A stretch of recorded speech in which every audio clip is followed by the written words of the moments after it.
6 inches. Good evening to everyone and welcome to the May 7th, 2023 Bruce Township Planning Commission meeting. Our meeting start time is about 7:08.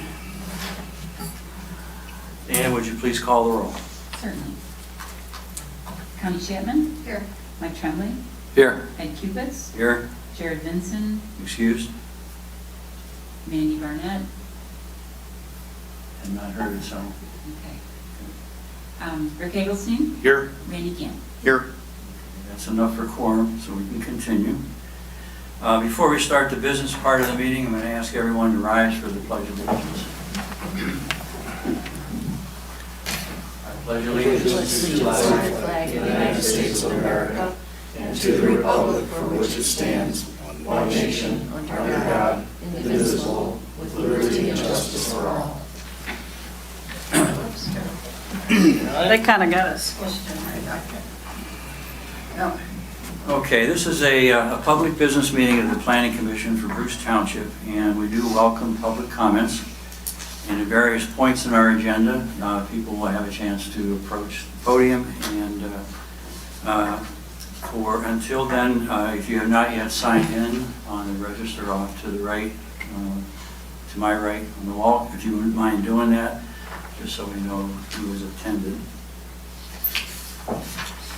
The commission is made up of 7 Bruce Township citizens appointed by the board. 2 are absent this evening.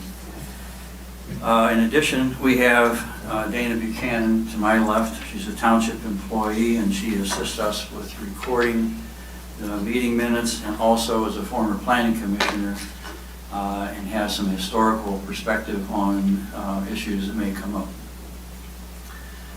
So she will participate in our discussion as well as needed. To my right is Joe Tangari. He's a professional planner with Giffords Webster. And he's an advisor to the Planning Commission as we do our work. And we rely on him fairly heavily during the meeting to help clarify issues for us. There will be opportunities on our agenda for public questions and comments. And generally, we ask you to keep that to about 3 minutes. We don't have a lot of people here tonight, but when we do, we give extra time to, if there's a group of people being represented by a single individual, we allow them to speak a little longer. And when you move to the podium, even though you may have signed in, we're going to ask you to state your name and address for the record. This is being recorded and is available through YouTube. In all cases, we ask you to address your comments to the commissioners and not to any petitioner who may be here. And following these guidelines, we're going to make the best use of all of our time. It's a nice summer evening and we'd like to get back to it. But we'll give you as much time as you need.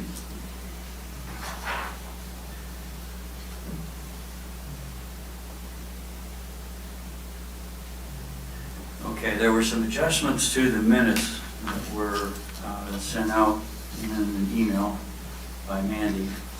Hopefully everyone has had an opportunity to look at those, and we need to get any additional changes to the minutes and then do an approval. So,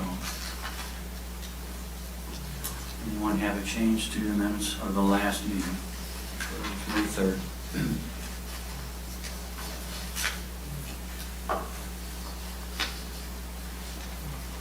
Is the item that you blacked out about the liquor license, is that going to be, It looks blacked out, but it's highlighted. It just okay, is wouldn't that supposed to be deleted then? It's added. It's added? Yes, Okay. Mandy thought that the way it was worded before, the sentence read, "This would Wasn't now clear. use it," and she thought it just that the township's only current liquor license would be more descriptive. Yeah, just make the word Okay. townships as I possessive. With a little. Got it. Okay. I'll motion that we accept the minutes as amended. I'll second the motion. So the motion by Mike Tremblay, seconded by Ed Cupits to approve the minutes.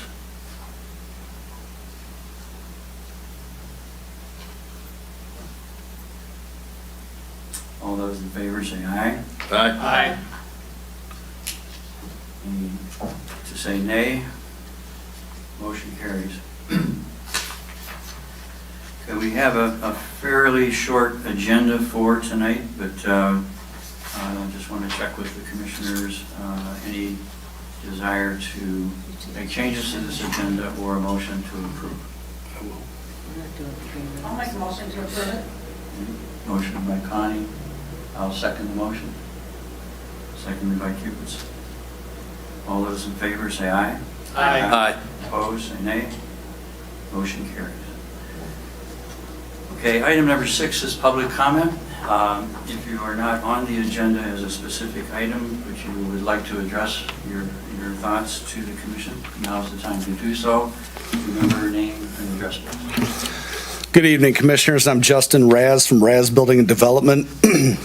I'm here representing Strategic Business Park, 13743 33 Mile Road.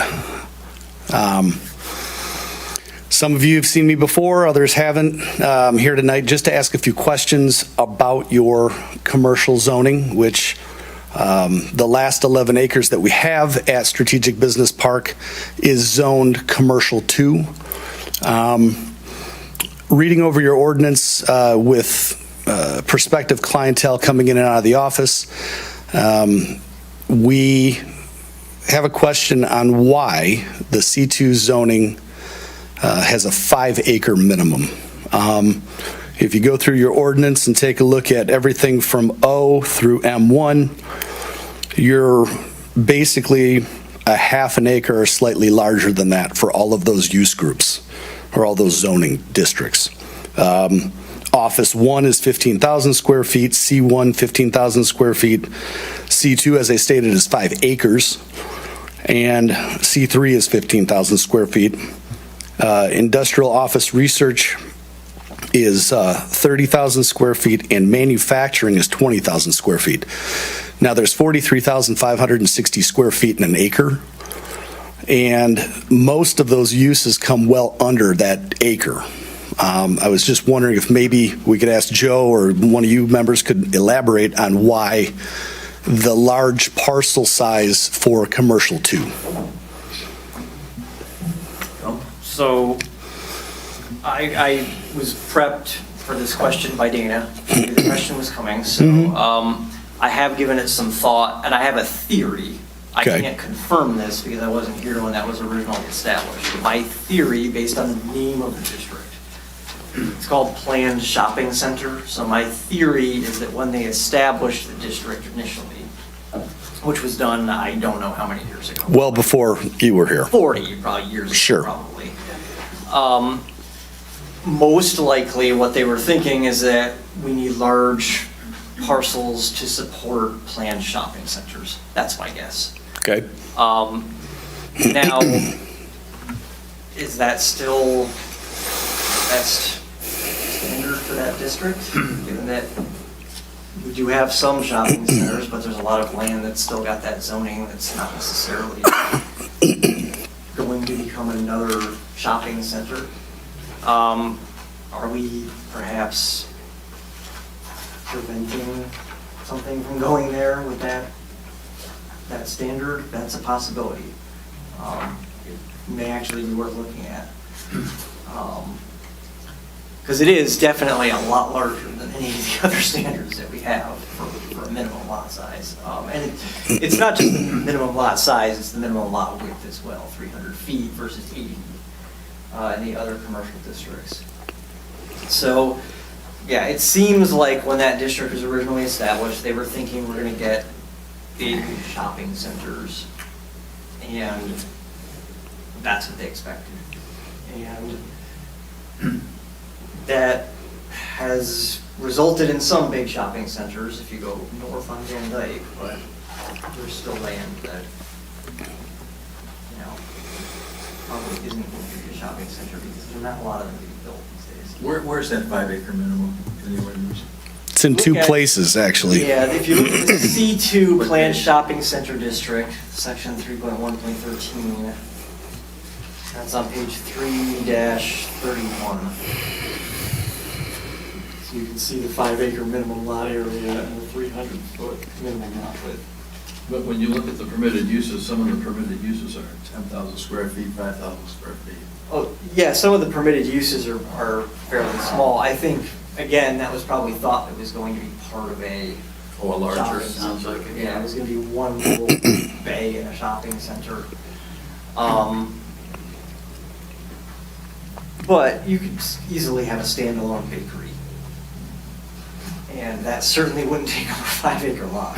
Well, even like an Aldi or a Trader Joe's, if it was a standalone building, would also need commercial zoning. Oh, sure. Those are usually 5 to 10,000 square feet of building Total space. footprint? Yeah. Yeah. Including parking? No, but No, here's with the thing. parking, You need about an acre.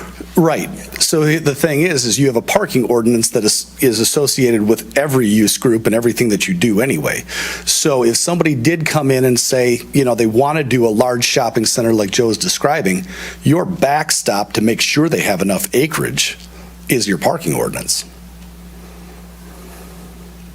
Yeah, I understand what you're saying.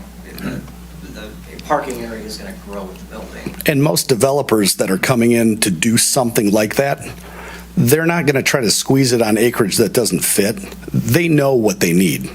We had talked to an individual that had a contact with Home Depot, as an example, for this property years ago when we had 20 plus acres of C2.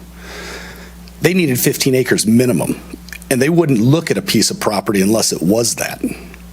So, the point is that most large-scale retail plazas or shopping centers, shopping districts, whatever, they already know what they need. Yeah, I would say that the big box store has run its course to a degree, and a lot of the boxes are getting smaller too. Yeah. There's a new Meijer, if you go up 24 out toward Metamora, there's a new Meijer out there, and it's like a Meijer grocery store. It doesn't have that massive annex that's got all the other non-grocery stuff in it. They built a much groceries smaller and all store. that stuff. Yeah, so it's really more of a Meijer grocery store. And the Meijer near my house on the corner of 13 Mile and Woodward is a small grocery store, and they call it neighborhood market. So that model is changing a lot right now. So the single user needing 5 acres or considerably more than that is also a little bit on the way out. Strip malls that get built today tend to be smaller, generally speaking. They're kind of like more of a neighborhood business type concentration when you look at trends in commercial real estate. And the kind of larger, set way back type center with 14 different spaces in it is not being built very much now. Like smaller lifestyle centers and things like that are much more the focus of that commercial real estate industry, or standalone use. Thank you for that, Joe. So if I could just pass out some visual aids real quick. Appreciate it.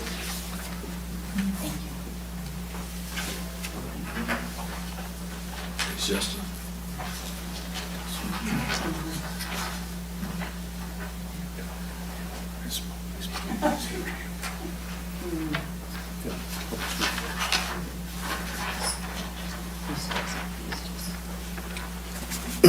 So what you guys have in front of you is the current parcel configuration of the entire 98 acres at 33 and McKay that we've been developing for years.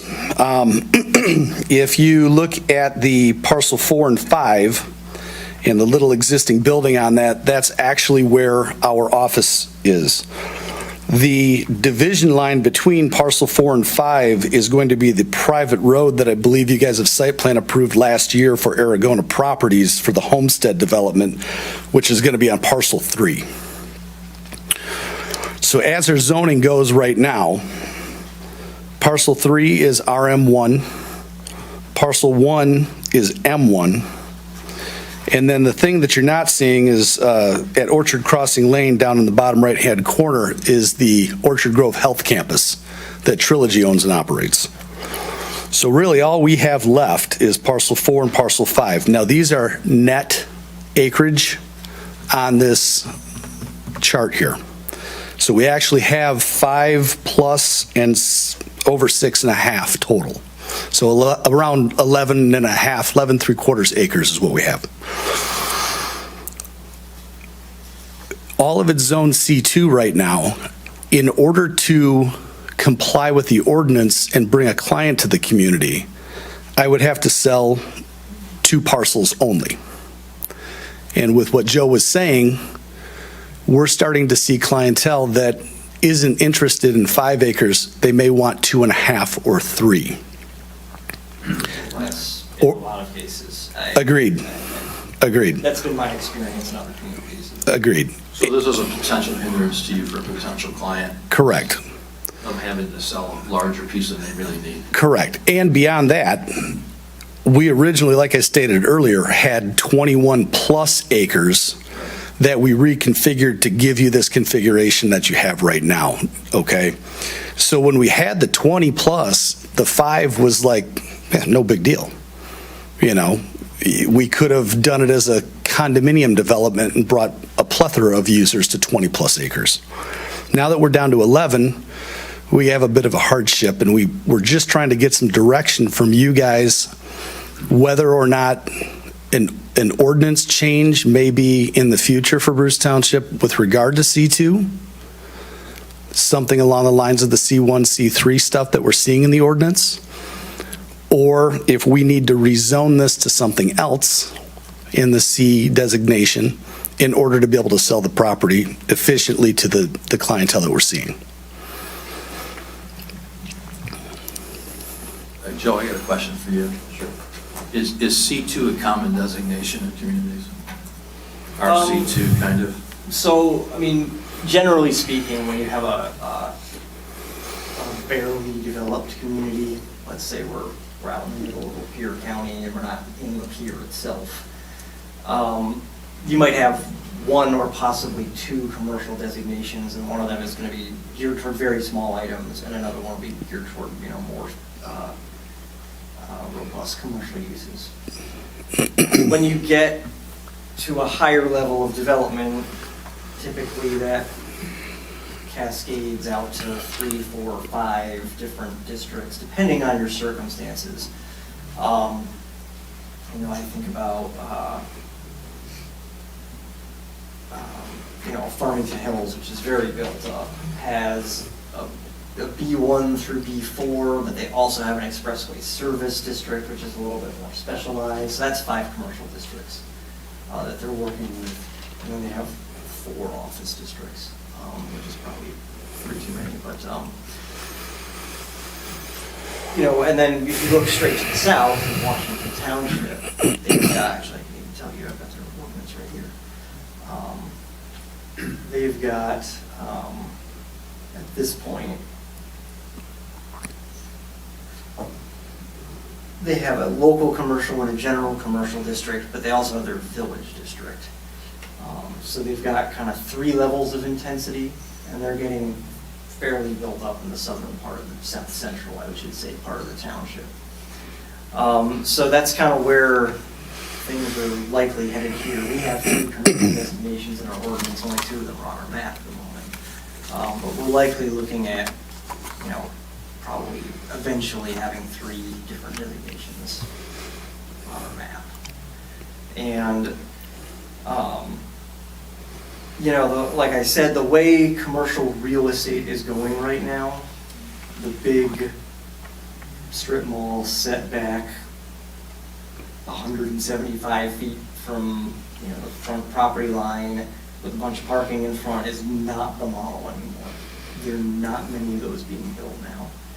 And the more predominant model now is what I would call, if you were to put it on an existing strip mall site that is set very far back, it'd be an outlot. where you've got a couple buildings up front, 4 units in them each. That's being built as a standalone item, and that's kind of the primary thing that I'm seeing now. There is still an occasional need to build a large grocery store or something, but when they do it, they put that in the back and they put that building with those 4 uses in the front. And it might be on 2 or 3 acres.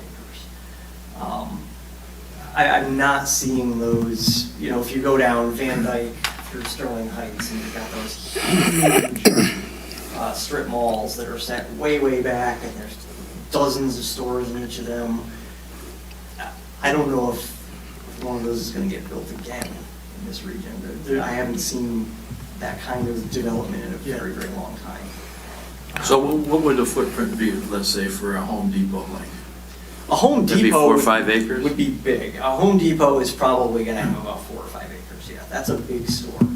Home Depot or a Lowe's is probably the largest standalone retail you're likely to get at this point. And Mike had mentioned Home Depot light. Is Home Depot into the, by light, I think you meant smaller? No, I was just looking at the footprint of some of the bigger places. Yeah, Or like so- a Meijer or something. Those are the real big ones. Meijer, like I said, is starting to build smaller stores, generally speaking. I mean, their one down at 26 Mile is a superstore, but, you know, if they were to build another one in this area, it might be more in that model of the one that's on Route 24 going up. I think that's, I want to say that's in Oxford Township. But yeah, there aren't a whole lot of stores building on the scale of the Home Depot and the Lowe's at this point. And when they do build, generally they have a couple outlots in the front now with Culver's and something else, you know, or something like that.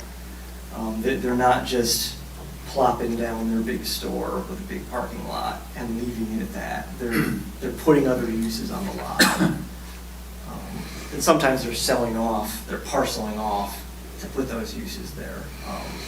Down at 12 Mile, there's a Home Depot where they had this huge sea of parking between the store and 12 Mile Road, and they're right off the freeway, I-75.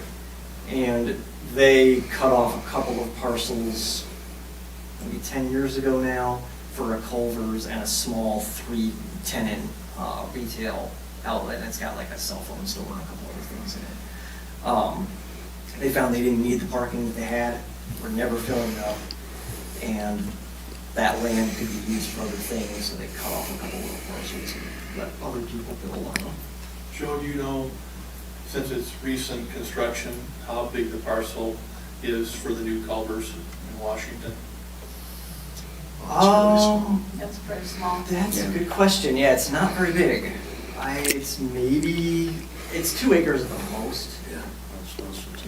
Yeah, I don't know exactly how much it is. I don't know how far back it goes beyond the rear. I mean, Not very far. it's tastefully done. It doesn't look like it's crammed in there. We've looked at, we've looked at fast food establishments on a lot that we have on Van Dyke across from Frontier Town in the past. 1.3 max with drive-through. Yeah, McDonald's doesn't take up a lot. Exactly. And here's the other thing, to speak to Joe's point as well, in communicating with other developers much larger than ourselves, these are the types of guys that own, say, the Target Plaza down at 26 Mile Road. What the model was for them is to build it and they will come type of thing. So they acquire the land, they do the big plaza like Joe's describing, and then they bring tenants in, and Target leases from them, and Michael's leases from them, and, you know, the Body and Bath leases from them. That was their model. I think what we're seeing nowadays is exactly like he's saying, again, down at 26 Mile, you're seeing a lot of these 4 and 5 plex buildings pop up on their outlots that they've put in. So again, we're just trying to cater to the best possibility for clientele that we can. You know, again, it's completely up to you guys on what you think the future leads for Bruce Township and the ordinance, but we're going to have to do something, and we're going to have to do something soon. just based on the idea that Well, we, we have adjusted our ordinances based on I know, people who just coming in. I do know that. Height ordinance and manufacturing, we've changed our parking requirements. So when you bring stuff like that, we do think about it. I totally understand that and appreciate that. So Joe, I have a question for you. So given what Justin said and what you've shared with us, would you recommend that we create a new commercial district, or would you suggest that we just adjust the minimum here I to think accommodate adjust- market conditions? I think adjusting what we have here to account for market conditions is probably a simpler approach. You know, a new district is probably not necessary at this point, because we've kind of got the new district waiting in the wings for when we need Right, it with that right. C3 district. So I think that we could make an adjustment to what we have on the map already and probably accommodate a lot more. It might even make some things happen in that Van Dyke area where things have stalled a little bit too. You might be able to take a little chunk of one of those things and parcel it off for a smaller use. That might get some activity moving there again. Yeah, the multiplex structure, the one within Andiamo's is at the 26 Mile Road. They got the Mediterranean restaurant, Andiamo's that's pretty tastefully done there. Sure. I'm not sure what the total, it's outlot, so what the allocation of property within the parent parcel is, but it's easy to get it out of, it's got, nice parking, and so something to potentially benchmark against. Well, and again, our intent right now is to be able to market appropriately. We want to get our zoning set up. Seems like we've had to do this over and over again. I know it's probably monotonous to a degree right now, but we have to change with the times just like everything else. When I came in 2017 to get the commercial zoning, retail was still retail, that I recall it. It was starting to change, but it's really changed now. And a lot of the other developers that have talked to us, about this property, they've referenced that it's green out here and it's rural, and there isn't, quite the need in some of like the areas that Joe's describing. Okay. But again, we just want to have the appropriate zoning so that when I do bring a client in and say, this is what they're going to do, it's not a big to do. That Culver's property is 1.798 acres. I just looked it up on Macomb County GIS. So Justin, I remember when, I'm probably the only one here long enough to remember the history on that area. But I remember at one time, the vision was different. Oh, The extremely. vision Was the hospital wanted Absolutely. commercial support. So For sure. 20 acres, I think that's when we first zoned it commercial. Oh, yeah. Back needs changed. then we were talking about hundreds of thousands of square feet of medical and Right. et cetera. So, yeah, things have changed greatly. One more visual aid and then I'll let everybody go. I have a question, maybe for Mike, because that was before my time. Was it a consent judgment on that property? No. What was it called, where you had, Yeah. where you got so many of your townhouses or whatever? If you sell these parcel, that has nothing to do with, No, we're just talking about these last 2, 4, and 5. Everything else is okay. Well, I basically didn't know if spoken that for. property was all tied in together. was not and a- you were only allowed to build so many things. We sold that property to Aragona Properties, Okay. and that's where they're doing the homestead. So the history on this is that at one time, the vision was for mixed residential units, and then there was a big major medical facility, and then, but, things changed, so we Yeah. moved with the changes. And I know we did the townhouses, the whatever. Yeah, it was a max of I didn't know- 170. I didn't know if that involved this property too, and you couldn't build anything else, you know what I mean? What we did is we just moved the line down from the commercial. The commercial used to go farther north. I can't build any more residential multiple units, Connie, Okay, but this is zoned commercial, so commercial is different, totally different. different use group. Okay. Yeah. Yes. Well, that was way Yeah. before my time. So This was done, so. what I've put in front of you now would be the slices of the pie, so to speak. So what I've done is I've taken the 6+ acres and the 5+ acres. You're still seeing my building on it. And then the division where Aragona's Road is going to go for the homestead development. this would be how we would block up the parcels even finer than the 5 and the 6 that we have. So if you look at some of these, if you go all the way to the east side, and again, these are net numbers, 3.12 next to Trilogy, 1.67 where my building sits, 1.71, and then the corner parcel, we could divide into two, essentially 2 1/4, 2 1/2 each. And again, if I'm able, if you change the ordinance, I'm able to do this and market in this fashion. Instead of trying to market 5 and 6 acres, I can now go down to these smaller sites. What's the 3.12, the far east? So that's, you're talking about parcel 4A? Yes. Okay, so again, that's part of the 6.7 or whatever it was on the other page. Parcel 4? Yes, because parcel 4 actually goes up to the gas line that divides our property. So you're talking 206 feet of frontage and it's deep, it's How 740. would they access that piece? Well, there's going to be two ways that they could access it potentially. One, they could do their own curb cut off of 33 Mile Road. And if you take a look at where, on the other sheet, where Orchard Crossing Lane is, and then the new Homestead Road next to my building, to the west of my building, if there was another curb cut there, it's essentially just going to create a giant turn lane, acceleration, deceleration lane, all the way across that property. The other way you could access that parcel is once the Aragona Road goes in next to my building, we could give an easement, a parking lot easement or drive lane easement to the north of our property that's right on the property line dividing parcel 4B and parcel 4C. This would all require lot splits, correct? We have plenty of splits. As a matter of fact, that's how we've divided all of this property out there. With 98 acres, we have plenty of splits to do it all. So Joe, would you have it off the top of your head, what were you thinking the minimum would change from 5? I mean, I think you could very safely go down to an acre, and you might even be able to go up to half an acre. Kind of depends on what you're.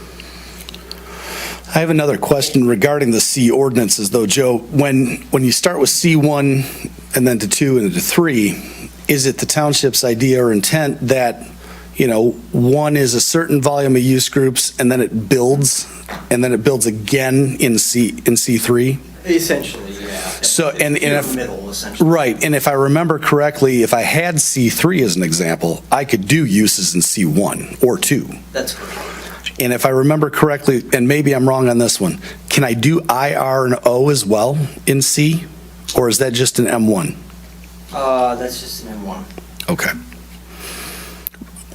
So Joe, given what Justin's proposed here and what you said, if we went down to 1.5, that would be a significant decrease from our minimum, and it would accommodate what the residents are looking for. Oh, certainly, yeah. And it seems to me that that would be in line with what's currently going on. Yeah, I mean, 1.5 might even be a little big, but, What would you say Culver's was? 1.7.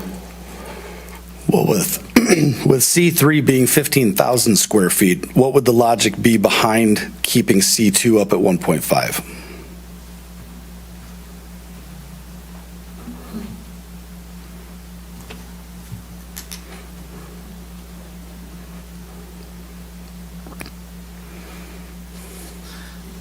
So let me ask this question, Joe, this is more of a logic question. C3 is 15,000 square feet. In C3, you can do C1 and C2 and C3. Sure. So if you had C3, you could do 15,000 square feet, but if you had C2, you had 5 acres. Yeah, exactly. That sounds a little off. That's what we thought.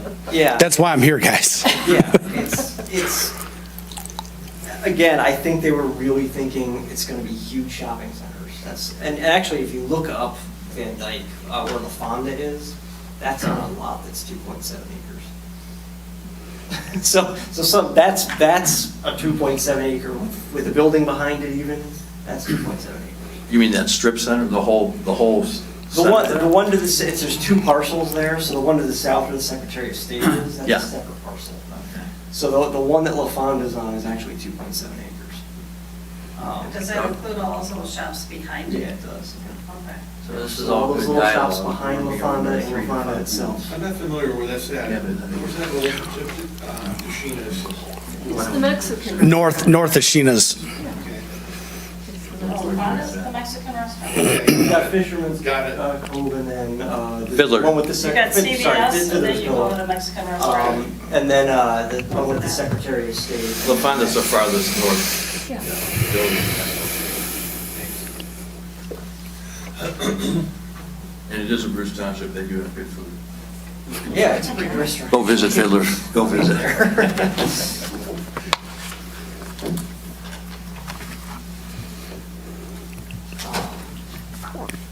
Yeah. I think it'd be okay for an acre. Well, look, you can change your ordinance if you'd like, or you can just bump me up to C3 for everything. We've already talked about C3 one many times.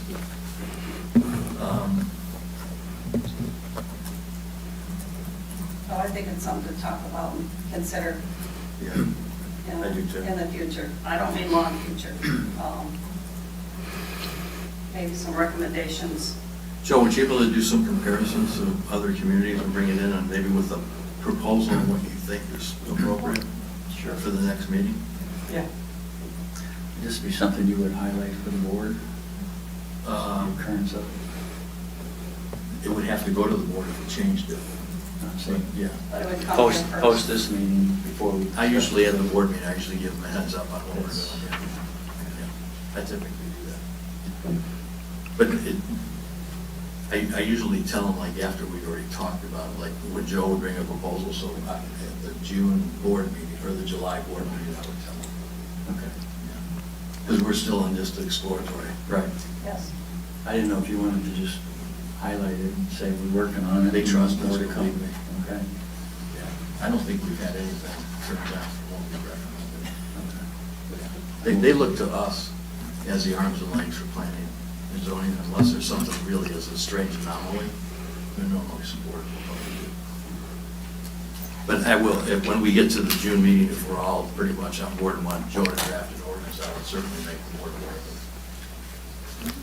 Commissioners, thank you for your time tonight. Thank you, Justin. Appreciate your consideration. Thank you.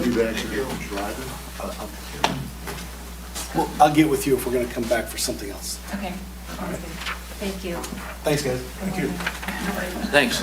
Times are changing. Okay, item 7 is the public hearing for, I hope I pronounce this correctly, Garoban. Yep. Close. Pretty good. Garoba. Okay. Garoba. This is our first time. Would you like us at the podium? or Yes. over here? Okay. Yeah, it's being recorded and the microphone ties into the recording, so you can view it afterwards. You don't have to. All those other- This is pretty informal, I can see. How about you want me? Yeah. I thought there was like the tobacconist over here. Thank you very much for seeing us tonight. I'm Marco Pirobon. This is my wife, Jane Pirobon. We are residents of Rochester Hills and very excited to say soon-to-be future residents of Bruce Township. We are, Address. I'm sorry, our address is 4099. It's 32 Mile Road is our new address. Our current address is 1204 Clear Creek, Rochester Hills. We started this venture a couple years ago. We wanted to build a house where most people our age are moving south, we're moving north. We wanted some acreage, so we searched and found what we felt was a perfect property for us off of 32 Mile Road. We spent the next year dealing with an accredited architect in Detroit, Infuse, to develop a house that we would hope we'd spend, would be the last house we would build. So we went through the design and we purchased the two parcels off of 32. One was the west one, which we preferred, but it was a package deal, so we actually had to get both of them. The reason why the other lot was not as interesting to us is because there's a large wetland on it, which now is kind of a gem because it's going to give us that rural feel that we have, and we're currently going through things to revitalize that wetland. But when we presented our plan before the board or to the building department, we were told that we needed a special land use permit for the detached garage that we wanted to be part of the house. When we discussed with Infuse, we were very concerned over the appearance and the aesthetics of the house. So knowing that we wanted to have an out accessory building, we asked them to develop that to make it look like it's part of the house. So it complements it. But why we're before you is for a couple reasons. We're asking for a hardship. And the reason why we're having the hardship request for the special land use is, number one, the parcel shape. Being that the parcel is seated thin in the front and more because we have a pond on the west side with a wetland on the right, we wanted to place the house more into the, what would that be, the northwest corner. We are landlocked because we can't go to the east due to the wetland. We have a septic field and a reserve directly behind the house that we need to have. And then we're also taking in the neighbor consideration where if we place the garage or the accessory building in the back, they have a 1/4 acre garden that I'm sure they would not be happy about us putting a garage and shadowing their garden. So we come to you with the different information that you asked for and asked to get a special land use authorization so we can build this detached garage. Am I missing anything? No. What you just read, is that, is the hardship described anywhere in the documents that we have? Yes. Yes, letter. A letter that I attached. Oh, I see, okay. And it's another interesting thing too, when we got the response, and we talked to our architect, the house is on an angle. So the front of the house faces the wetlands. And so to us and to the architect, the back of the house is where the two garages are. So we were a little bit surprised that it has to be parallel to the road.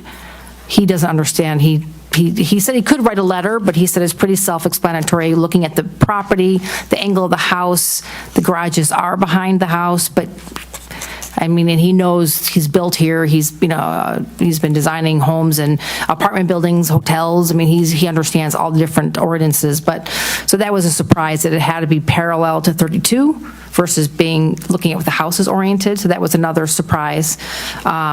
But it's just beautiful. I mean, what he built, what he designed, I should say, is, I don't know if you could see that in front of you, but he's a, beautiful art building. The house is going to be gorgeous. The garage is definitely complimentary.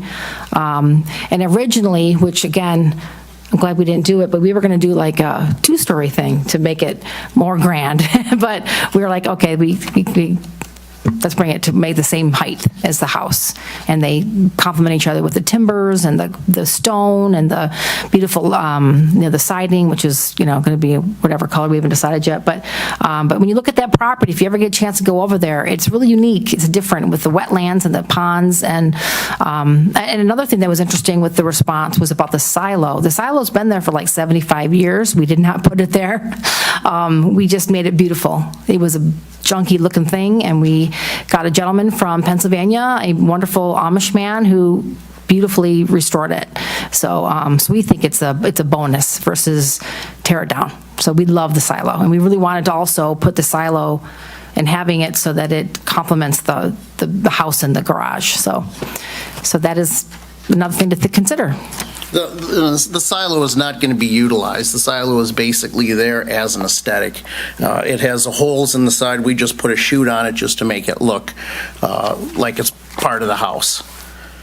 And as far as what we're talking about, the grandness, the detached garage, they were discussing if we wanted to make it like a second home with the upstairs. It's just going to be, we're trying to make it like a carriage house so it looks just like the garage that the house is attached to when you pull into the driveway.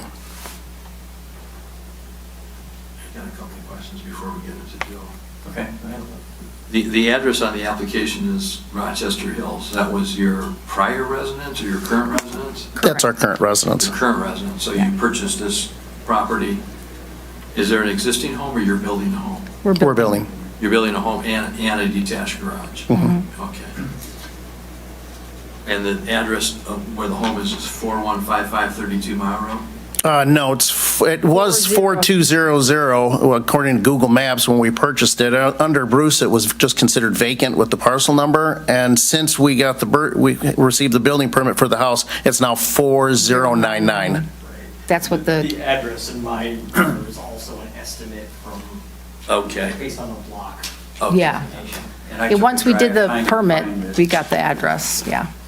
I was looking for the address. So the address hasn't actually been assigned, or hadn't been assigned at the time. I pulled Yeah. out to the road, I didn't pull in, I saw the no trespassing sign, and I saw the silo, Okay. and I saw stakes in there, so that must be Where our plan is. where it The was, yeah, plan. where it was gonna go. Yeah. And I think it's a good thing, yes, that you're set so far back for privacy.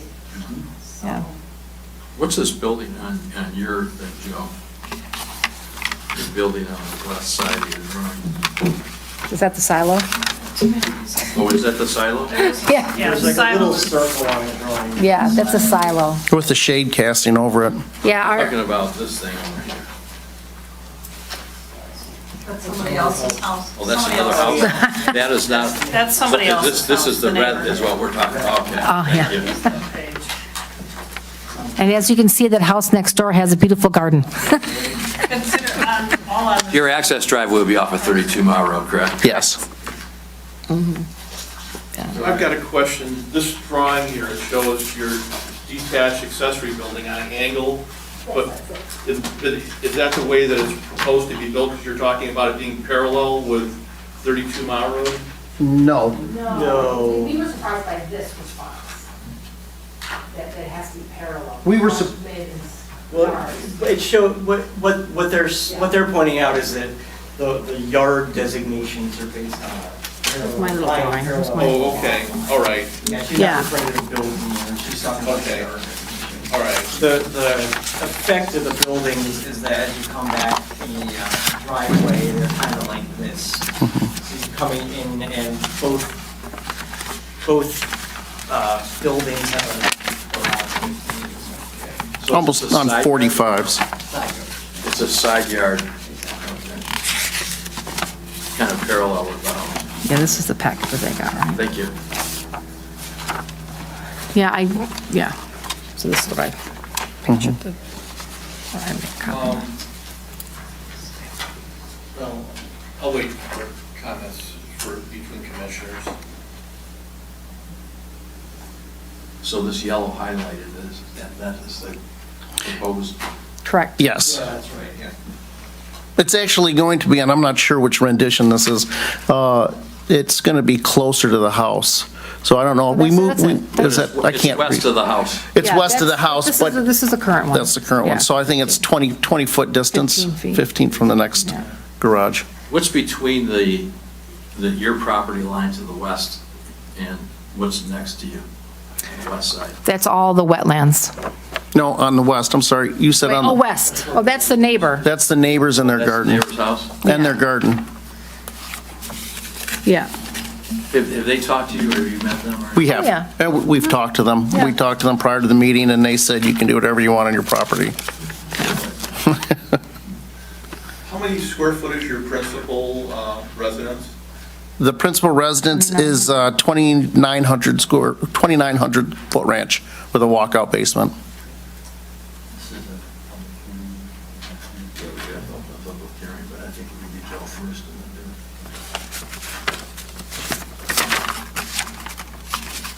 Yeah, the accessory buildings.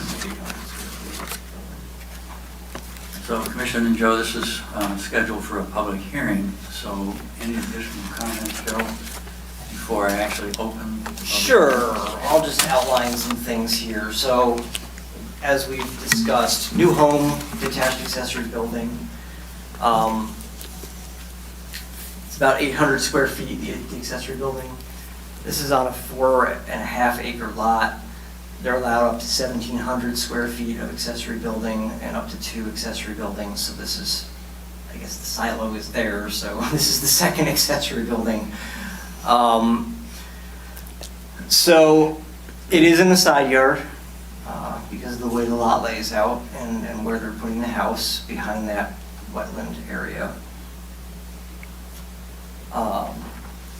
Access is from 32 Mile Road. Surrounding properties are all zoned R1. That actually includes the one in Washington Township, although their R1 district is different from ours. Theirs actually has a larger lot size than ours. The setback from building to building is required to be 12 feet, and they're showing 15 feet on their plan. The R1 district accessory buildings have to be a minimum of 10 feet from any side or rear lot line. Theirs is 34 feet from the nearest side lot line. Distance from the front lot line wasn't provided, but it's about 400 feet.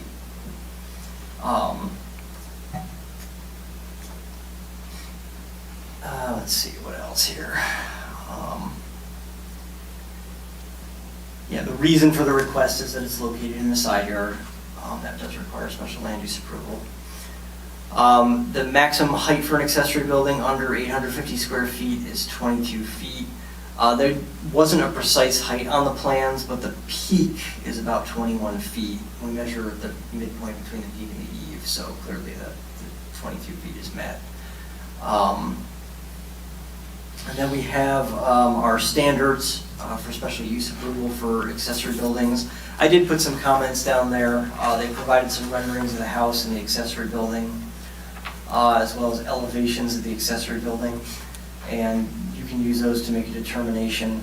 The buildings definitely are similar architecturally from the renderings. The accessory building has a stone band around the full bottom of the building that extends upward over the center garage bay, and then the gable peak detailing matches the gable peak detailing on the home. They've got that kind of hardwood look there. The siding is also the same between the two buildings. So this is a special land use, so when you make a decision, it will be a recommendation to the township board, which issues the final approval. Getting Joe's intro, we have an official motion to open and followed I'll by make a motion to open the public hearing at, what time is it? 8 o'clock. 7:58, yeah. Second. Motion by Connie Chapman, seconded by Rick Hagelstein. Can I make a motion to close the public hearing? No, we have to vote We're gonna vote on it. that. I was just waiting for Dana to Since finish no one was writing. here. I'm there. All right, all in favor, say aye. Aye. Opposed, say nay. Motion carries. Connie? Okay, make a motion to close the public hearing since there's no one that wants to speak. Also at 7:58. I'll second that motion. Motion by Connie, seconded by Mike. All in favor, say aye. Aye. Opposed, say nay. Motion carries. Okay, well, You made a comment about the garage, 2-story, did you say for living quarters? No. So it's Not 1 story. permitted. It's not, yeah. Okay. It would have been, it's not. So I think No. that's. The architect was saying, how about you make us, A man cave. a man cave? I said, I don't need a man cave, it's the same level. Okay. no, it's a good place to store things. Yes. Yeah. Well, we felt it was more aesthetically pleasing than a barn, than a pole barn. And we knew that we had limited back because of the septic, and I didn't really want to go far east, so we thought right there, but let's make It it gets so look, narrow. make it look like it's part of the house, that when someone comes into the driveway, it's going to be a part of the house. So what's in the rear yard that is a hardship to you, the septic and what The else? septic and the septic And reserve field. Yeah. I guess there's some rules about water and septic fields. And we had to keep the And so- septic field that far away from the wetland. Yeah. And the wetland is in the rear too? Wetland The front. is in the front I side see. of the house. Yeah, it's like 3.6 Okay, got acres it. of wetland. So I'm not sure what the rules are with that, but, Yeah. yeah. Next door is probably a little more impacted than they are, but they've got a lot of it too. Oh, yeah, the one to the east, Yeah. yeah. They've got probably 2/3. Okay, are there And this- comments? The setback from the front property line to the house is, 300 something feet, almost 400. Yeah, the lot's approximately 650 feet deep from 32 Mile. I was looking at what's the setback from the front property line? Joe, in Joe's thing, number 4, distance from the front lot line. Oh, It's about not- 400. It appears to be nearly 400 feet. It's right around 400.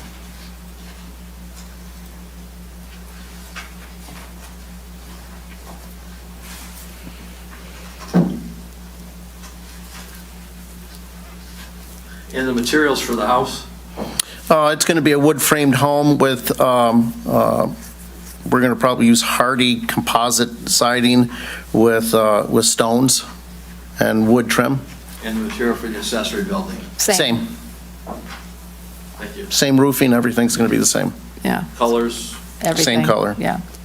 Okay, item number 7, Joe's comments, the precise height is not provided on the plan. Joe, is that a huge issue?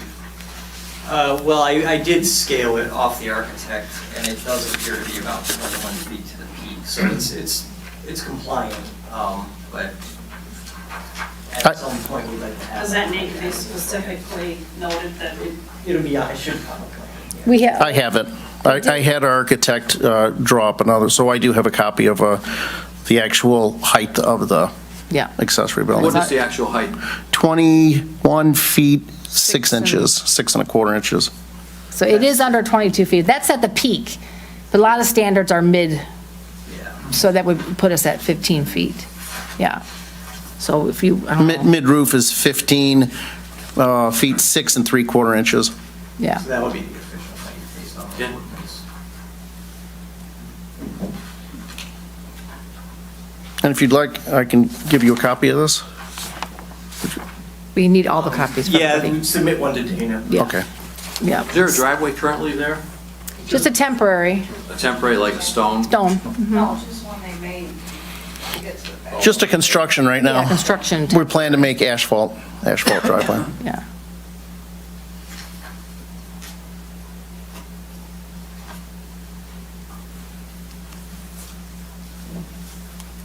I don't want to put you on the spot, but you're Well, kind of the I just- architect of some of this stuff. No, the technical stuff, I just have basically some subjective comments to make, okay? I just want to compliment the Pieravants and what they're doing. I'm one of your neighbors. Oh, yeah? Oh, hello. Thank you. Immediately to the north is Debbie Carpenter, and she's got the 10 acres. Yes. And then I'm just north of her. I'm on the southwest corner of Fisher Hills Drive and Fisher Road. Oh, Yeah, okay. yeah. I know that sub, yeah. So, and I've got an accessory building, conventional construction and accessory building, and, you know, much of what we deal with for special land uses, for accessory buildings, applicants come in here with tin buildings.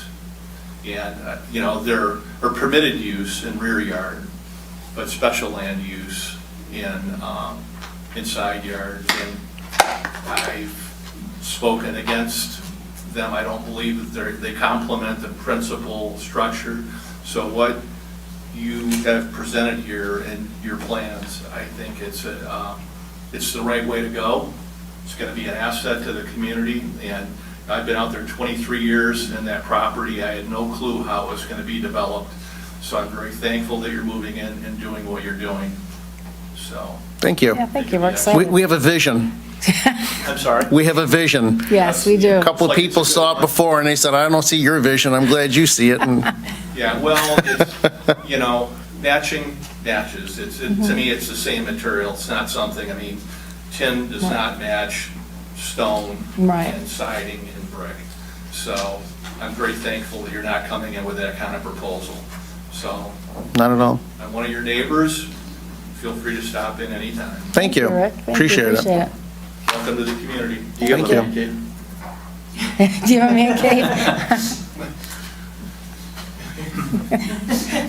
He's speechless. I'm just being facetious. Yeah, you've seen it. Yeah, you have a nice place. Yeah. So anyway, anybody else got anything to? very nice. I have one thing I have to share with you. Somebody called and said, what's with the new silo? And I said, it's not new, but it's It looks new, doesn't it? totally repurposed. The silo is the only structure on the property today? Well, we have a basement now, Oh, okay. Yeah. a basement for the main house.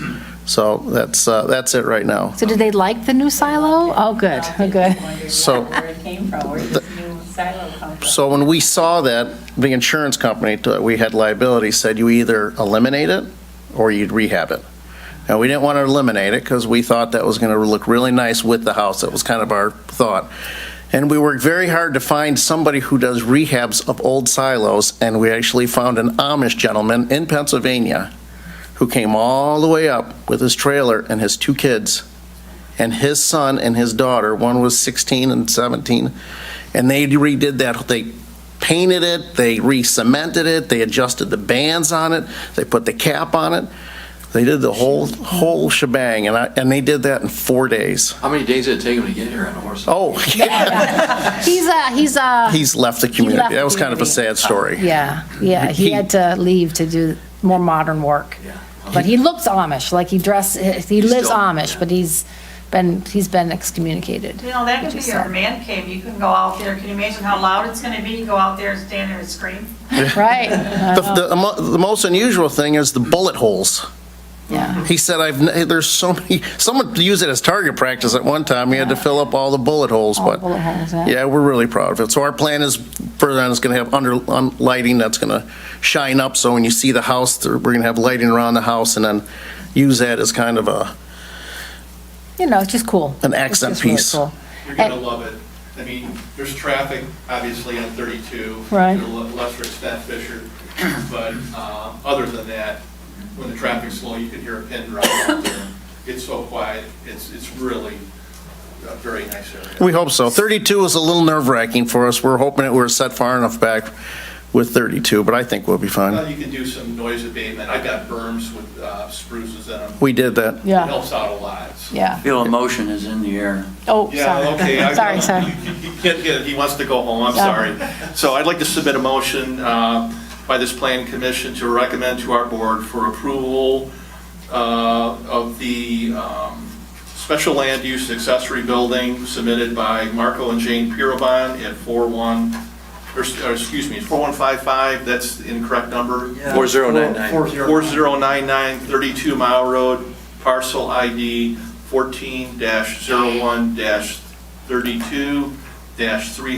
14-01-32-300-016. 5. What? 5.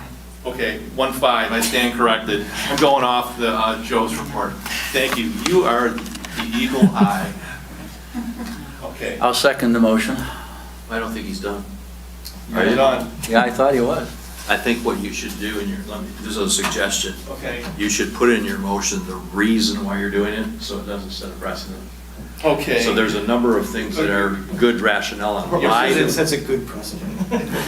Yeah, but I think you should list why, Reason- so those are very explicit, so if anyone Yeah, comes good point. forth again. So I'd like to amend my motion to include that there's some unique conditions to this property, namely the wetlands requires the placement of the principal structure, and the special land use requested accessory building, where the principal building is far enough rearward, and it cannot be any further rearward because of the septic field, and also the septic field reserve, and also because the house is so far back that it's an impossibility to put the accessory building in the rear yard. I would mention architectural. And they're both compatible. Yeah, and also the applicant is building the special land use accessory structure with materials that not only complement the principal structure, but match it. Motion by, you have any comments, Mike? Yeah, I would ask if Okay. you could add a couple things. Okay? Number one, that it's in the R1 district, Okay. and number two, that the setback of the building and the house is 400 feet from the front property line. If you Okay. could add those to your motion. I agree to that. I would say approximately 400 feet. Yeah, approximately, yeah. Thank you for the input, excellent. And the only reason I'm saying that because, you know, what we don't want to do is set precedent. So if you put as many criteria in here that makes this unique, it helps us to maintain our ordinance. Agreed, thank you. A motion by Rick. I'll second the motion. Dana, would you call the roll? Connie Chapman? Yes. Mike Tremblay? Yes? Rick Hagglesteen? Yes. Randy Cant? Yes. Ed Cubitz? Yes. Motion carries. Good luck. Thank you very much. Welcome to the neighborhood. We're very Thank you very much. appreciative. So, Now, they still have to go in front of the regular Yes. board in 2 weeks. We have to go before the board this again? is, well, this Township is, board. you want to explain? Yeah. This is a recommending group, which we've made the recommendation. Mike, as a trustee, along with the township officials, will be able to watch this, read the materials, and then they will also vote on it. You'll be notified of when that is to occur.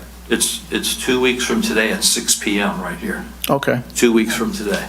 okay. And I would recommend you come. I'm a trustee on the board, and I will be recommending that the board approve this based on what the planning commission described. But if you hear, the supervisor will probably, you can come up here and advocate your case again for the board, and then they are the ones who give final approval for the special land use. Gotcha. All right. Okay. And then after that point, I'm going to push my luck and be optimistic and say it's all good.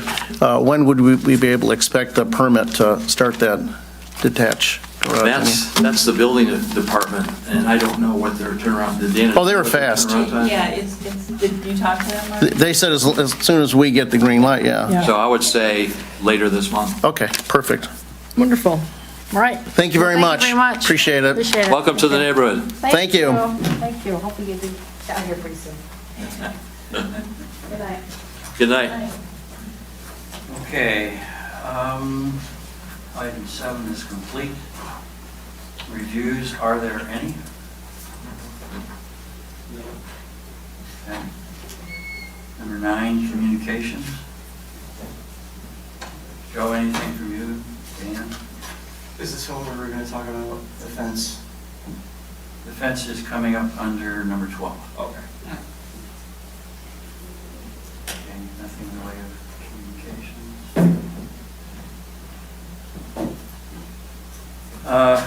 Unfinished business, Joe, number 10. Tobacconist? Yes, so I did a very short memo about this, and we've discussed it a couple times, and this is just the language, and it's really very simple. It's a matter of adding tobacco shops in the list of permitted uses in the C2 district, and then striking them from the list of special land uses in the C3 district, and just leaving smoking and vaping venues. And the C3 district incorporates them by reference, so that's really the only two things that have to change to put those in the C2 district.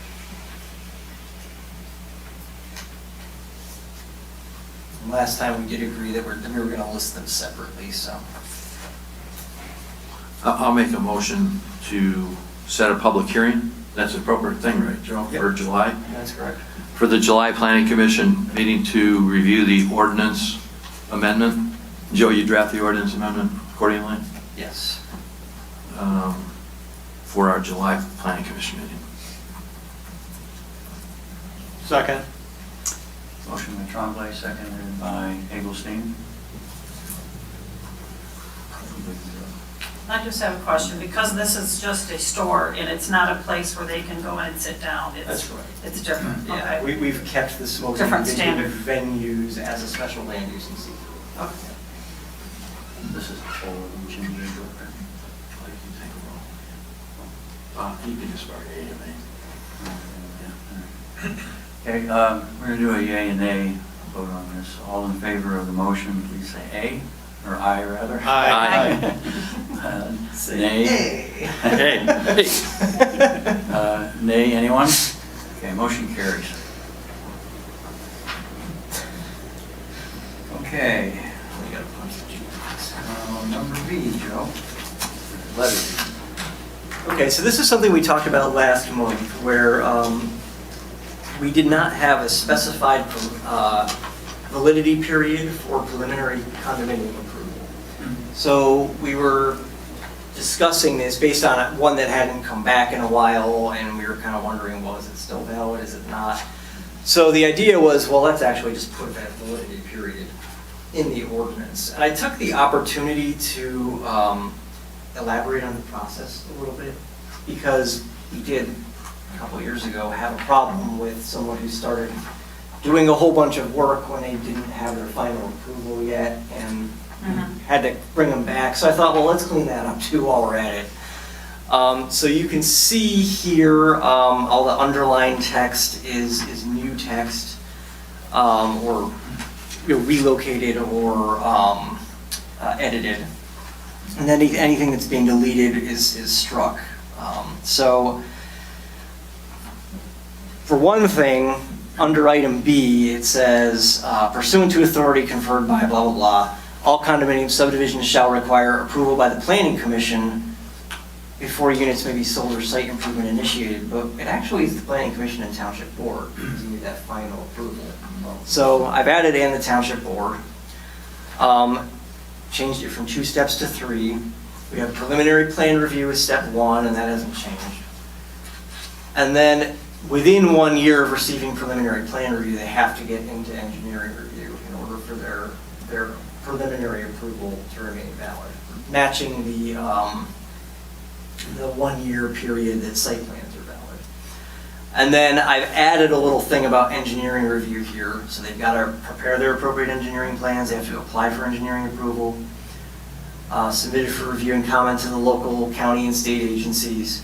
And then final approval by the township board isn't granted until all the applicable review agencies have had an opportunity to comment on those plans. That's in our ordinance currently.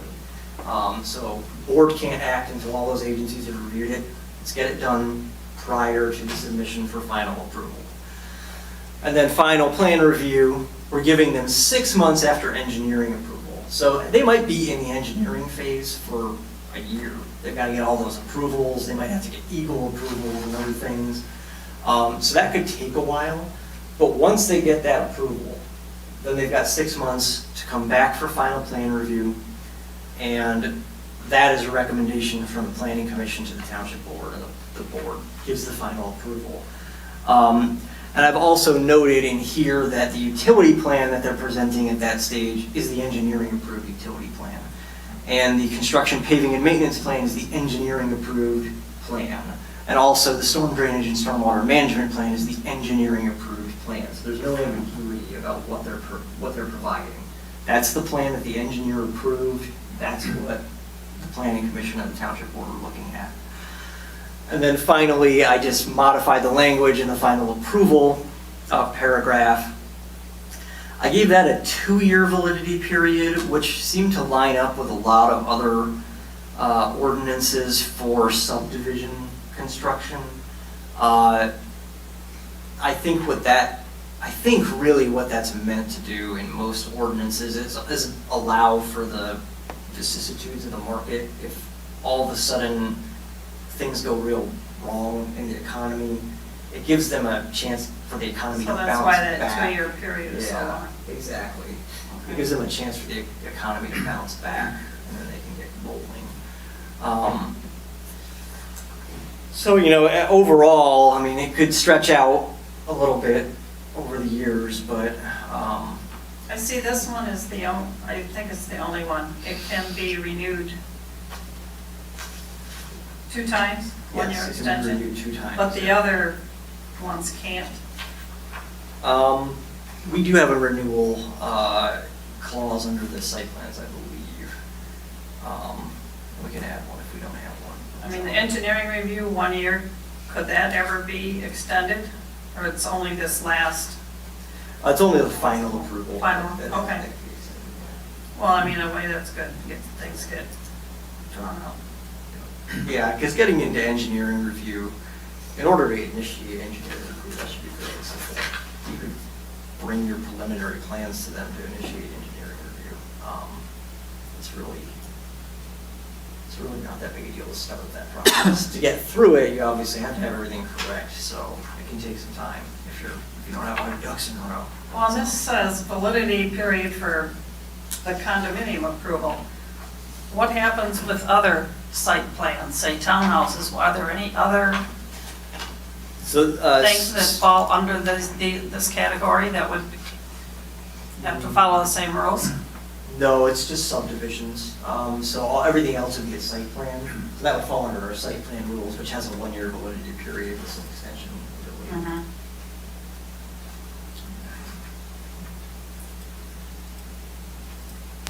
So Joe, I have a couple of comments.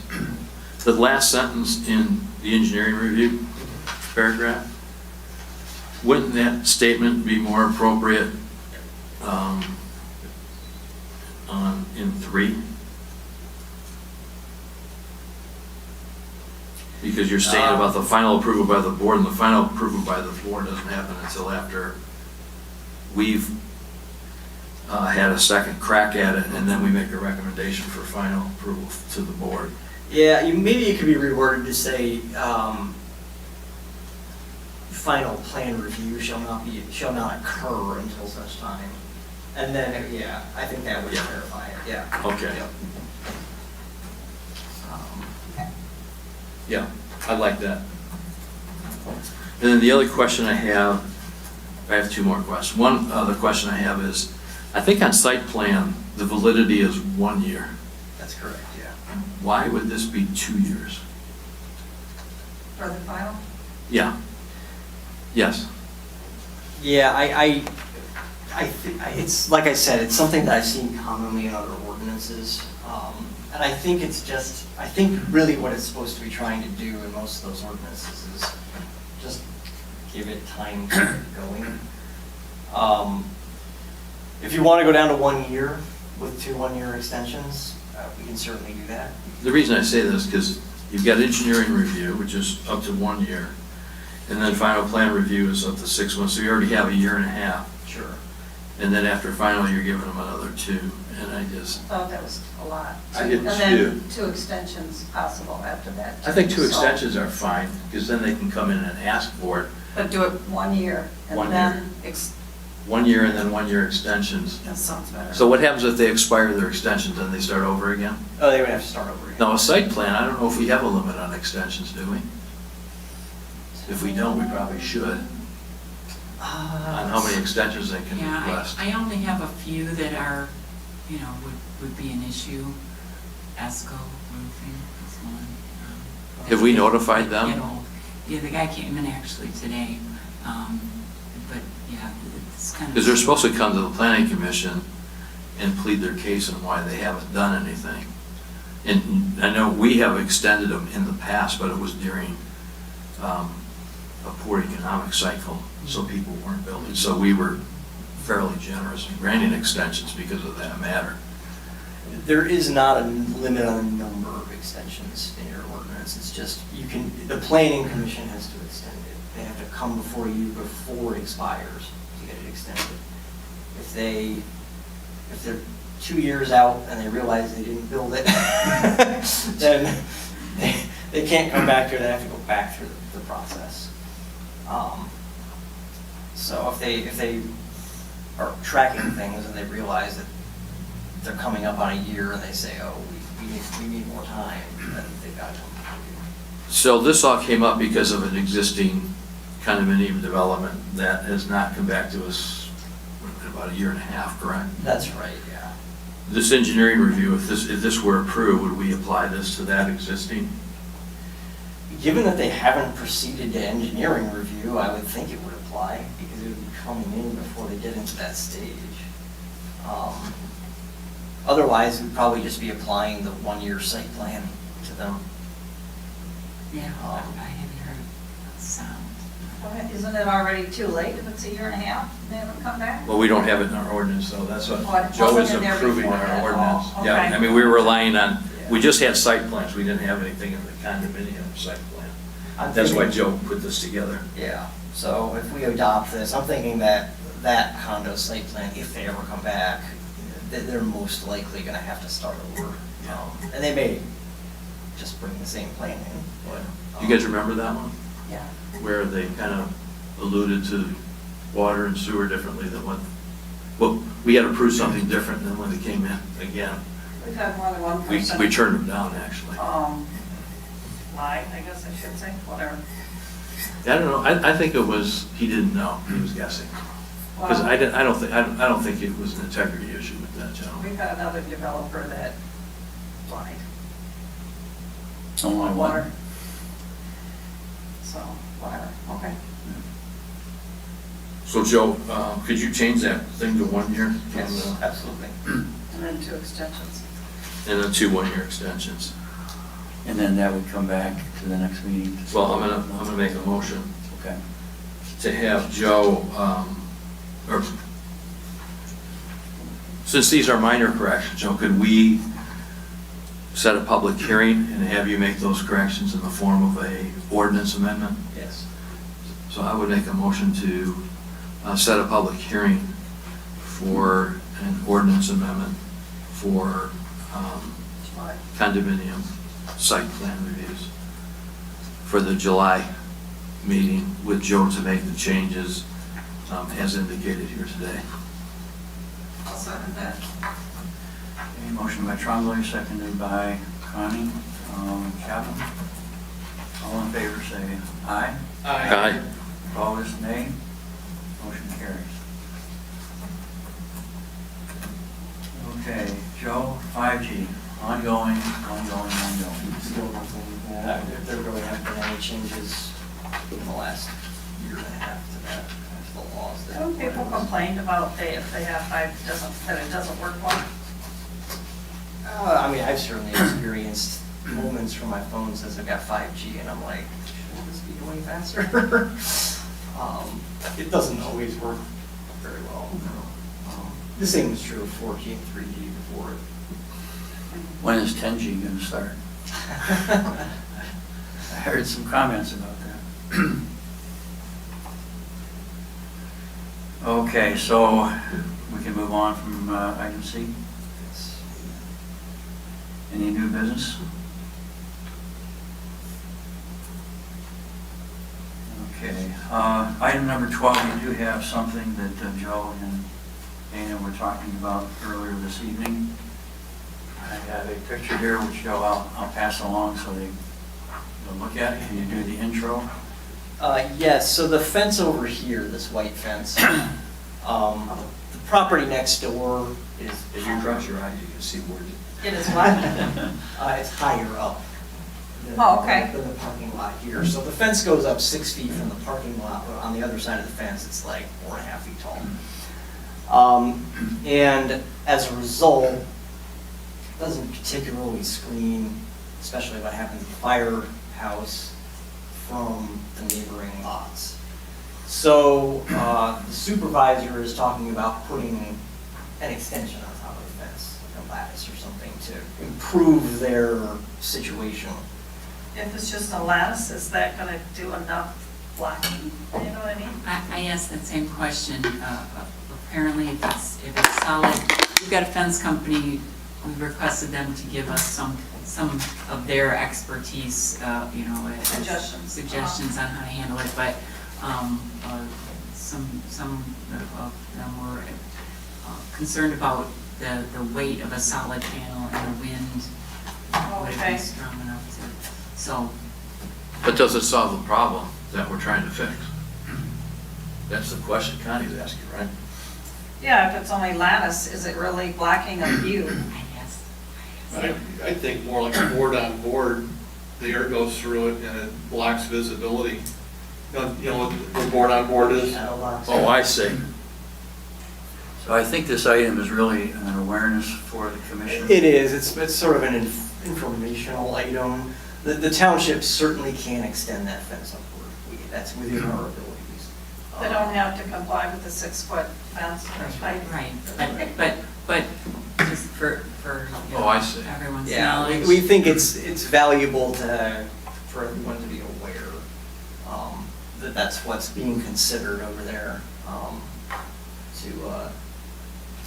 to try to address an actual problem for the neighbor of the township. Have you seen what other townships that might have a similar issue with the fire department being? I'm trying to think of one that's got a similar arrangement. I mean, we had this for years, and now it's just coming up, so, Yeah. I mean, the fire, It started with the neighbor actually talking about putting something in his yard to block things, and I think they shied away from ultimately doing it. They were gonna do well, they'd have to come in here for a variance of the problem, that's ordinance. But I guess it's not just the neighbor, I think it's the people beyond that who kind of agree that there's too much visibility over here. So I think the supervisor's trying to solve that problem. So the fence companies didn't have a better suggestion than just the lattice on it? This all was today.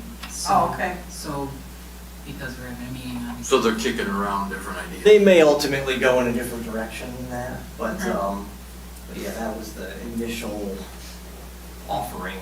And I suppose if you did that, you could put a vine on it or something that would ultimately. I like create Rick's, more. But basically, you want to do it without replacing the existing, you just want to That's the idea. make it taller. Yeah. Cost-effective solution. Yes. So it's for awareness as opposed to approval. Certainly we can talk to Mike Philbrook, but. This is my feedback. I don't think it's going to achieve the desired result. It's not going to give you the privacy you're looking for. I mean, you have the ability to provide the feedback. I mean, create a board on board. Yeah, but I like that. Yeah, I don't think I don't know what's that's going on. going to accomplish their goal either, perhaps. Okay, one additional, Oh, you want me to call them? I will. in July, Connie and I are both up for renewal with the board. And also, we will be doing our elections in the month of July. I think that's the standard month, is that not correct, Mike? I have Yes. that information. Yes. In my experience, that's what we do. Just go out on them. Except for a couple of slow summers, we in July. The July meeting will not be slow. July is election of officers. Yes. And we also have at least 4 applicants already on the agenda. And they are, Wait, applicants for what? Applicants, 2 are for rezoning and 2 are. Oh, I see, so we have an agenda Already already have being it. formed. It's a site plan, 2 rezonings, and a special land use, right? Yes, And yes. it's not a residential special land use, it's a commercial special land use, Yeah. industrial. Really? Yeah. Oh, fresh stuff. So, yeah, bring your coffee. Can you give us any tips now, or you can't say what? So wait, I got a Sure. question on the terms. Okay, I'm sorry, what? The process to get renewed is that the supervisor goes to the board, so we have to go to the board this month. in July. No, in June. Oh, that's right. 'cause Yeah, it's it's June, yeah. You guys will be done, right? Or are you done at the end of July? June I was originally June told- 30th, so in this board meeting, does Mike know that? Uh, He's got to renew, if you guys are interested in it. Or he replace is. I know he is. He's aware of it? Okay. Because he's got to bring it to the June board meeting. Okay. Okay. Oh, I see your point. Got it done. Yeah. Yeah. So you guys are legal for July? Okay. Well, for now. We'll see what happens. Instead of be a short meeting, we won't have to be here. I'll watch it on YouTube. Are you going to be recovering from the 4th? Okay, all items have been discussed all the way through 13. Number 14 is adjourned. No, 13 hasn't been discussed. Comments from commissioners? Yeah, I do have a couple of things. I just wanted to share with the planning commission that the 2 ordinance changes that we had recommended in May for solar and for the 4-to-1 ratio change on properties less than 10 acres and then get rid of it for property greater than 10 acres were both approved by the board. And then the discussion we had on a liquor license, they did take our stuff into consideration, but there was another overwhelming factor is that there's a potential for 1 or 2 restaurants coming to Bruce in the next few months. So they had elected that they probably were not going to grant the liquor license for the golf center. But they did appreciate our It input. just didn't seem like a good fit. Yeah, so, Save it for, since you only have one, save it. so we're not issuing it. That's it. Okay. Motion 14 to adjourn. One more thing. Oh, you have more? Okay. Yeah, so you brought up the stop work order on 36 and Van Dyke. 36 and Van Dyke stop work. There was a stop work order on work, A while ago, that's the... last meeting, under comments. Well, since Is it in then, the their minutes? sign went up. Yeah. Stop work order for what? I commented on there was a stop work order for the second parcel in on 36 Mile. And I think I was inquiring as to whether that was still in effect. Requested information regarding the stop work order for that parcel on the southwest corner. Not yet received. And then there is at 36 in Van Dyke, the Harlow sign. Oh, and you say the name Harlow, I ran into him in Sheena's, Mr. Harlow, who was here previously. He's looking into doing a restaurant on that parcel. And I did have a complaint from someone who thinks I matter in the world. That I matter in the world, that you're on the planning commission, you should be able to take care of this. And that is, the old Emmett building has what appears to be things which should not be stored in the open. So I'm going to take that up with Mike Philbrook. But you know, when people know you're here, you probably know things, how to get things done. I will get calls from people once in a while. And it's helpful to them because they don't deal with this, that you can give them guidance on what to do. This past week, someone asked me about easement infringement for an extension on the house. And I also spoke to that person, and I believe that's a ZBA only It issue. is, So- it is. So the ZBA. So I explained to them why it worked that way, and they were very appreciative. And he mentioned that, and he also spoke to our friend Blake Taylor. Yes, Blake called me, and I was on a three-way with Blake and that gentleman who had the issue. Yeah. So, I mean, it's just, we know more than the normal citizen on how things work, so sometimes they'll call us. We may not know the answer, but we may know who does. So you're saying someone is using an easement that's not supposed to be using it? No. They want to do an extension on the house, and the building committee said it's an easement infringement. They have to go to the zoning board, so I explained to this person why it went to the zoning board, not the planning commission. Yeah, the house actually Reason why. already infringed, the house itself is already. Infringing. Yeah, they want to put an extension on the house directly behind, which would, It just take adds out to the for- infringement, but. Is it because the house was built there a long time ago Yes, and they didn't? correct. There's a lot of it. It's an older home. Yeah, that's why you need to do surveys. Exactly. Okay, motion to adjourn? Second? Seconded by Rick Engelstein. All in favor, say aye. Aye. Aye. Opposed, say nay. Motion carries.